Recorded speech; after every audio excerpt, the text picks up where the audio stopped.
How to change your mobile number in your Amazon account. Hey everyone, welcome back to our channel Geek. In today's video I'll simply show you how you can change the mobile number on your Amazon account, so just make sure to watch this video till the end.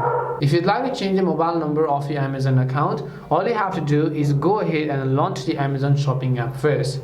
Once you launch the Amazon app, tap on the account icon from the bottom, and then here you want to go to the option called your account. Once you go to your account page, here you'll find the option called login and security, so just tap on it.